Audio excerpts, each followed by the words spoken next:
ജനീഷ് കുമാറിന്റെ പ്രതികരണം നമുക്ക് ലഭ്യമായിട്ടുണ്ട്. MLA പ്രതികരണത്തിലേക്ക്. സംശയത്തിന്റെ നിലയിൽ നിർത്തിയെന്ന് ഞാൻ പറഞ്ഞു. എനിക്ക് ബോധ്യമില്ലാത്തൊരു കാര്യം ഞാൻ പറയുന്നത് ശരിയല്ലല്ലോ എന്നാണ് ഞാൻ പറഞ്ഞത്. അതിനുശേഷം ഞാൻ ആദ്യം വിളിച്ച ആരെയാണ്? ഞാൻ ആദ്യം വിളിച്ച ഈ ADM-നെയാണ്. ഈ ADM-നോട് ഞാൻ പറഞ്ഞു, കോന്നി ഓഫീസിൽ ഇങ്ങനെ ചില വാർത്തകൾ പുറത്തു വരുന്നു, അന്വേഷിക്കണമെന്ന് പറഞ്ഞു.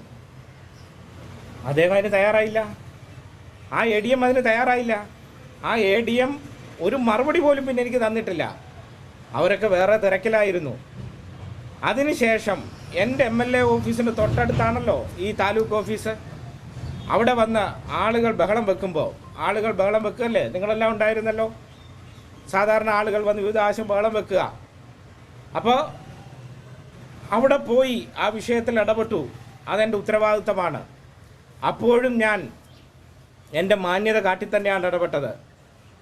21 ആളുകൾ അറ്റൻഡൻസ് രജിസ്റ്ററിൽ ഒപ്പിട്ടിട്ട് പോയി. നിങ്ങളെല്ലാവരും അവിടെ ഉണ്ടായിരുന്നല്ലോ. എത്ര പേർ ഉണ്ടായിരുന്ന ഓഫീസിൽ? ഞാൻ അവരെ തലയെണ്ണാൻ ശ്രമിച്ചോ? വേണേ എനിക്ക് പറയാമല്ലോ, അവരെ ഇങ്ങ് വിളി.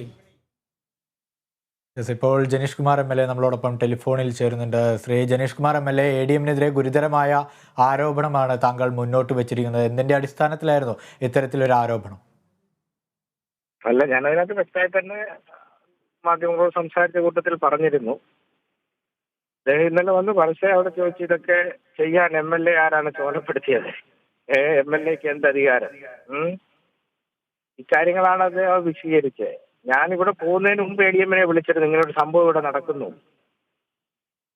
അതിനുശേഷം മണിക്കൂറിന് ശേഷമാണല്ലോ ഞാൻ ചെല്ലുന്നത്. അയാൾ ഇടപെടണ്ടേ? ഇടപെട്ടില്ല എന്ന് മാത്രമല്ല, MLA വിളിച്ച് ഇങ്ങനെ പറഞ്ഞു. ഇടപെട്ടിട്ട് മറുപടി തരണ്ടേ? മറുപടി തന്നില്ല. ഇവിടെ വന്നു, അവിടെ എന്താ സംഭവം എന്നോട് അന്വേഷിച്ചില്ല. അതിനുശേഷം പോയതിനു ശേഷം ഞാൻ അയാളെ വിളിച്ചു. അയാൾ ഫോൺ എടുത്തില്ല. അപ്പൊ അത്തരം ധിക്കാരപരമായിട്ടാണ് അയാളുടെ സമീപനം. ഈ പറയുന്ന ഡെപ്യൂട്ടി കളക്ടർ ഉൾപ്പെടെയുള്ള ആളുകൾ ഇപ്പൊ വിഷനിലൂടെ നമ്മൾ കാണുന്നു. ഓറി മുതലാളിയുടെ വാഹനം കാണുന്നു. അപ്പൊ ഇതെല്ലാം എത്ര ഗുരുതരമായിട്ടാണ് ഈ വിഷയങ്ങളെ സൂചിപ്പിക്കുന്നത്. അപ്പൊ അതിനെ അദ്ദേഹം ലഘൂകരിക്കാൻ ശ്രമിക്കുന്നു. ഇതിന്റെ ഗൗരവത്തിൽ വിഷയങ്ങളെ കാണുന്നില്ല. അതാണ് പ്രശ്നം.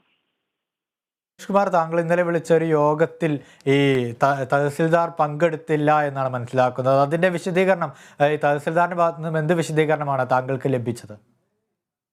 അത് മന്ത്രിയുടെ അധ്യക്ഷതയിൽ ചേർന്ന യോഗത്തിലാണ് തീരുമാനം ഉണ്ടാകുന്നത്. തീരുമാനം ഉണ്ടായതിനു ശേഷം 3 മണിക്ക് അറിയിപ്പ് കൊടുക്കാൻ വിളിച്ചപ്പോഴാണ് ഞാൻ ഒഫീഷ്യൽ ആവശ്യത്തിന് വേണ്ടി ഇടുക്കിയിലേക്ക് പോവുകയാണ് എന്ന് ഓഫീസിലുള്ളവരോട് മറുപടി കൊടുത്തു. അപ്പം പിന്നെ തഹസിൽദാരില്ലാതെ യോഗം നടത്തിയിട്ട് പ്രത്യേകിച്ച് അർത്ഥമില്ല. അപ്പം ഞാൻ പിന്നെ മറ്റൊരു ദിവസത്തേക്ക് മാറ്റി. അന്നേരമാണ് ഈ വിവാദങ്ങളെല്ലാം പിറ്റേ ദിവസം ഇങ്ങനെ വരുന്നത്. ഒരു തരത്തിലും നീതീകരിക്കാൻ കഴിയില്ല. വളരെ വളരെ ഗൗരവമുള്ള പ്രശ്നമാണ്.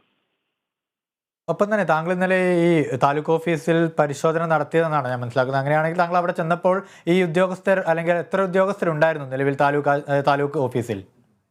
അതവിടെ മാധ്യമപ്രവർത്തകരെല്ലാം ഉണ്ടായിരുന്നു. 10-ൽ താഴെ ഉദ്യോഗസ്ഥർ മാത്രമാണ് ഓഫീസിലുണ്ടായിരുന്നത്. അപ്പോൾ ഈ പരാതിപ്പെടുവാനും മറ്റാവശ്യങ്ങൾക്കുമായി വന്ന ജനങ്ങളുടെ ബുദ്ധിമുട്ടിൽ ഇപ്പോൾ മന്ത്രി ഖേദം പ്രകടിപ്പിച്ചിട്ടുണ്ട്. എങ്കിൽ പോലും ആ ജനങ്ങൾക്കുണ്ടായ ബുദ്ധിമുട്ടിനെ എങ്ങനെയാണ് നോക്കിക്കാണുന്നത്? കാരണം നമുക്കറിയാലോ, ഈ മലയോര മേഖലകളിൽ നിന്നൊക്കെ എത്തുന്ന വിവിധ പ്രശ്നങ്ങളുമായി എത്തുന്ന കാർഷികർ അടക്കമുള്ളവരുണ്ടല്ലോ. അവരുടെ ഒരു ബുദ്ധിമുട്ട്, അല്ലെങ്കിൽ ഈ ഉദ്യോഗസ്ഥർക്ക് വേണ്ടി കാത്തിരിക്കുന്ന ഒരു ബുദ്ധിമുട്ടിനെ എങ്ങനെയാണ് കാണുന്നത്? ഇത് ഇടതുപക്ഷ ഗവൺമെന്റിന്റെ നയമല്ല. ഉദ്യോഗസ്ഥർ എങ്ങനെ പെരുമാറണമെന്നല്ല ഗവൺമെന്റിന്റെ നയമുണ്ട്. അതിന് വിരുദ്ധമാണ്. അതാണ് മന്ത്രി തന്നെ ഖേദപ്രകടനം നടത്തിയിട്ടുള്ളത്.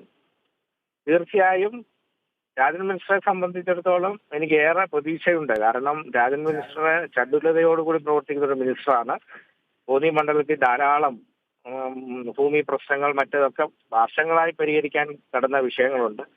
അതെല്ലാം ചടുലതയോടെ ഇടപെട്ട് പരിഹരിക്കുന്നതിൽ മിനിസ്റ്റർ കാട്ടിയിട്ടുള്ള ഒരു വലിയ ആത്മാർത്ഥതയുണ്ട്. അപ്പൊ അത് ഈ വിഷയത്തിലും പ്രതിഫലിക്കും എന്ന് തന്നെയാണ് ഞാൻ വിശ്വസിക്കുന്നത്. ഒപ്പം തന്നെ ഈ ഉല്ലാസയാത്ര പോയ തഹസിൽദാർ അടക്കമുള്ള സംഘത്തെയും, അതോടൊപ്പം തന്നെ ഇവരെ ന്യായീകരിക്കുന്ന ADM-നെതിരെയും ശക്തമായ പ്രക്ഷോഭങ്ങൾ ഉണ്ടാകുമെന്ന് കോൺഗ്രസ് ഇപ്പോൾ DCC നേതാവ് നമ്മളോട് പ്രതികരിക്കുകയുണ്ടായി. എന്തായാലും ഇവർക്കെതിരെ ഒരു കൃത്യമായ നടപടി എടുക്കുമെന്ന് തന്നെ കരുതാമല്ലോ, അല്ലേ? തീർച്ചയായും, ഉറപ്പായും അതുണ്ടാവും. ഉണ്ടാവാതെ ഒരു കാരണവശാലും പോകാൻ കഴിയില്ലല്ലോ. ഇതെല്ലാം ജനങ്ങൾ കണ്ടുകൊണ്ടിരിക്കുകയല്ലേ. അത് മാത്രമല്ല, ഇതിനെല്ലാം തെളിവുകളും ഉള്ളതല്ലേ. ഒന്നും അങ്ങനെ ഒരു ADM നോക്കിയാലൊന്നും മൂടി വെക്കാൻ കഴിയുന്ന പ്രശ്നമല്ലല്ലോ. വളരെയധികം നന്ദി ശ്രീ ജനീഷ് കുമാർ MLA നമ്മളോട് ഈ ഘട്ടം പ്രതികരിച്ചതിന്.